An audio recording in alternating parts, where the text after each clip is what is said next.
Hi, Mathew ആണേ. അപ്പോൾ നിങ്ങൾ നാട്ടിൽ നിന്ന് ദുബായ് ഏജൻസിക്ക് ചെക്കിലോട്ട് വരാൻ വേണ്ടി ക്യാഷ് കൊടുത്തവരാണോ, കൊടുക്കാൻ നിൽക്കുന്നവരാണോ? അപ്പോഴേ ഒരു കാര്യം പറയാം കേട്ടോ. ഈ ഇടയ്ക്ക് ഒരു പുള്ളി എനിക്ക് മെസ്സേജ് അയച്ചിട്ടുണ്ടായിരുന്നു. നാട്ടിൽ നിന്ന് ദുബായ് ഏജൻസി ക്യാഷ് കൊടുത്തു കേട്ടോ ചെക്കിലോട്ട് വരാനായിട്ട്.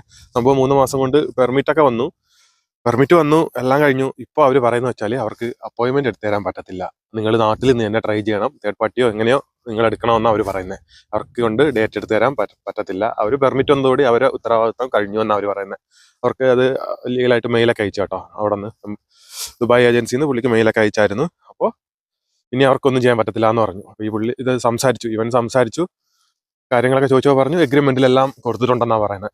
എഗ്രിമെൻറ്റിലെല്ലാം എഴുതിയിട്ടുണ്ട്. ഇതാ പറയുന്നത്, നിങ്ങൾക്ക് ക്യാഷ് കൊടുക്കുന്ന മുമ്പേ അവരിൽ നിന്ന് എഗ്രിമെൻറ്റ് മേടിച്ച് എല്ലാം പ്രോപ്പറായിട്ട് ചെക്ക് ചെയ്തിട്ട് നിങ്ങൾ ക്യാഷ് കൊടുക്കാവൂ. ക്യാഷ് കൊടുത്തിട്ടല്ല എഗ്രിമെൻറ്റ് കിട്ടേണ്ടത്. ക്യാഷ് കൊടുക്കുന്ന മുമ്പേ അവരിൽ നിന്ന് എഗ്രിമെൻറ്റ് മേടിച്ച് എല്ലാം വായിച്ചതിന് ശേഷം മാത്രമേ ക്യാഷ് കൊടുക്കാവൂ കേട്ടോ.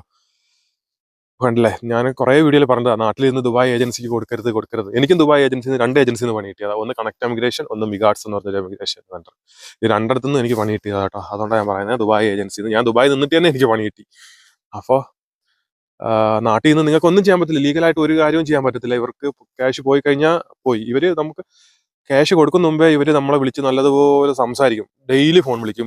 ഒരു 1-2 മണിക്കൂറാണെങ്കിൽ അവർ സംസാരിക്കും. പക്ഷെ ക്യാഷ് അവരെ കിട്ടി കഴിഞ്ഞാൽ പിന്നെ അവർ നമ്മളെ മൈൻഡ് ചെയ്യത്തില്ല. മാസം തോറും ഓരോ മെയിൽ അയച്ചു തരും, ഇന്നതുപോലെ പ്രോസസ്സിങ്ങിലാണ് ആണെന്നൊക്കെ പറഞ്ഞ്. പിന്നെ ആ ഒരു ടൈം പീരീഡ് കഴിയുമ്പോൾ പിന്നെ ഒരു ഇതുമില്ല. ഒന്നേ അവർ പകുതി റീഫണ്ട് തരും, പകുതി അവർ പിടിക്കും. ഇതാണ് നടന്നുകൊണ്ടിരിക്കുന്നത്. അപ്പോൾ ക്യാഷ് കൊടുക്കുന്ന മുമ്പേ നിങ്ങൾ മാക്സിമം എല്ലാവരും വെറുതെ കൊണ്ട് ക്യാഷ് കളയാതെ എല്ലാം പ്രോപ്പറായിട്ട് ചെക്ക് ചെയ്തിട്ട് വേണം കേട്ടോ ചെയ്യാനായിട്ട്. Okay, by.